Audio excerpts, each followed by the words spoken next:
Just মাত্র এক click করে আপনি তৈরি করে ফেলতে পারবেন মাথা নষ্ট করা প্রফেশনাল লেভেলের ফটো এডিটিং। আপনার স্ক্রিনে যে ছবি দেখতে পাচ্ছেন এটা অরিজিনাল ছবি এবং এক ক্লিক করার পরে দেখতে পাচ্ছেন কিভাবে এটা প্রফেশনালিভাবে এডিটিং হয়ে গেছে এবং নেক্সট পিকচারটা দেখতে পাচ্ছেন এটাও কিন্তু এভাবে এডিটিং হয়ে গেছে। সো আপনি চাইলে কিন্তু এআই এর হেল্প নিয়ে তৈরি করে ফেলতে পারবেন মাথা নষ্ট করা প্রো লেভেলের ফটো এডিটিং। তো কীভাবে করবেন চলুন আমি দেখে দিচ্ছি। আর ইম্পর্টেন্ট ভিডিও প্রতিনিয়ত পেতে এই চ্যানেলটা সাবস্ক্রাইব করবেন এবং ভিডিওটি ভালো লাগলে অবশ্যই আপনার টাইমলাইনে শেয়ার করে অনেকে দেখার সুযোগ করে দেবেন। তো চলুন তাহলে দেরি না করে মূল ভিডিওটি দেখে নেওয়া যাক। তো ফার্স্টে আপনার ফোনে ডাটা অথবা ওয়াইফাই করবেন, দেন আপনার প্লে স্টোর ওপেন করবেন, দেন সার্চ বারে এসে আপনি সার্চ করবেন যে হাইপিক লিখে HYPIC লিখে হাইপিক লিখে অ্যাপসটা আপনি ইনস্টল করে নেবেন। তারপর এটা আপনি ওপেন করবেন। তো এটা যেহেতু আমার অলরেডি ওপেন করা আছে এই জন্য আমি এটা ইনস্টল করা আছে, আমি ওপেন করলাম। ওপেনে ক্লিক করার পর এখান থেকে অ্যালাউ একটা অপশন থাকবে, আপনি অ্যালাউ এখান থেকে ক্লিক করে এটা আপনি অ্যালাউ করে দেবেন। তারপরে নেক্সট আরেকটা অ্যালাউ এর অপশন চলে আসবে, আপনি এখান থেকে ফটো অ্যালাউ থাকবে, আপনি এখান থেকে অ্যালাউ ক্লিক করবেন।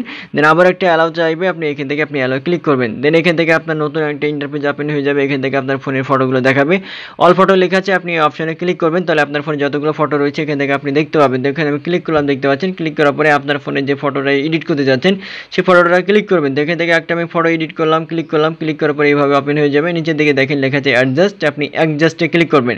অ্যাডজাস্টে ক্লিক করার পরে বাম পাশে এখানে ক্রপ করে একটা অপশন থাকবে, আপনি ক্রপে ক্লিক করবেন। ক্রপে ক্লিক করার পরে আপনার যে ফটো রয়েছে ফটোটা আপনি একবারে ক্রপ করে নেবেন, একবারে ফটো জাস্ট শুধুমাত্র রেখে বাকি অংশ আপনি রিমুভ করার জন্য এটা আপনি ক্রপ করে নেবেন। তো ক্রপ করে নিলাম, দেখতে পাচ্ছেন। তারপরে নিচের দিকে যে রেশিওগুলো রয়েছে ইউটিউব, ফেসবুক, টিকটক বা আদার্স প্ল্যাটফর্মের জন্য আপনি এই রেশিওগুলো আপনি নিতে পারবেন আপনার মতো করে, অথবা দরকার নাই যদি মনে না হয় তাহলে এখান থেকে। তো আমি এখান থেকে আমি ক্লিক করলাম। তারপরে এখানে অল এক্সপেন্ড লেখা আছে, এই এক্সপেন্ডে ক্লিক করলাম।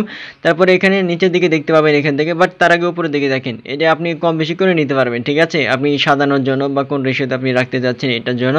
তো এখান থেকে আমি নিচের দিকে একটু স্ক্রল করে আমি এটা সাজিয়ে নেব, দেখতে পাচ্ছেন। তারপরে এখান থেকে যে লেখা আছে প্রমোট অপশনাল লেখা আছে, ইন্টার প্রমোট অপশনাল, এখানে আপনাকে একটা আইডিয়া দিতে হবে যে কীরকম ফটো আপনি নিতে যাচ্ছেন। তো এখান থেকে আমি দেবো রিভার, দেবো জাস্ট এক্সাম্পল রিভার। তারপরে হচ্ছে দেবো এখান থেকে স্কাই, তারপরে মাউন্ট, দেখে এই বিষয়ে আমার হচ্ছে ব্যাকগ্রাউন্ডে আসে কিনা।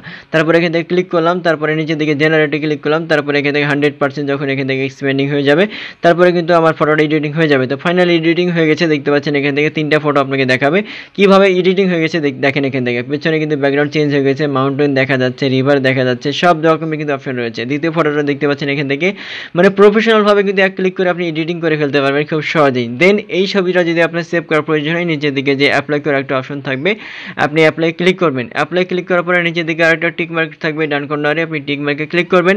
দেন উপরের দিকে আপনি দেখতে পাবেন যে একটা এক্সপোর্ট নামের একটা অপশন থাকবে, আপনি এক্সপোর্টে ক্লিক করবেন।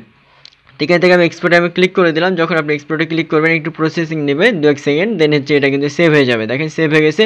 এখন আমি যদি এখান থেকে ব্যাক করি আপনাদেরকে আমি গ্যালারিতে দেখাবো যে এটা আসলে দেখতে কেমন দেখায়, এটা আদৌ সেভ হয়েছে কিনা। তো গ্যালারি আমি ওপেন করলাম, দেখতে পাচ্ছেন। ওপেন করার পর এখান থেকে ফটোটা আমি এখান থেকে আমি ওপেন করলাম, দেখতে পাচ্ছেন কীভাবে প্রফেশনাল এডিটিং হয়ে গেছে। দ্বিতীয় ফটো দেখেন এভাবে কিন্তু এডিটিং হয়ে গেছে। সেভাবে খুব সহজে কিন্তু আপনার যে কোনো ফটোগুলোকে এক ক্লিক করে আপনি মাথা নষ্ট করার মতো প্রফেশনাল এডিট করতে পারবেন। সো এরকম ইম্পর্টেন্ট ভিডিও প্রতিনিয়ত পেতে চ্যানেলটা সাবস্ক্রাইব করবেন এবং ভিডিওটি ভালো লাগে টাইমলাইনে শেয়ার করে রাখবেন।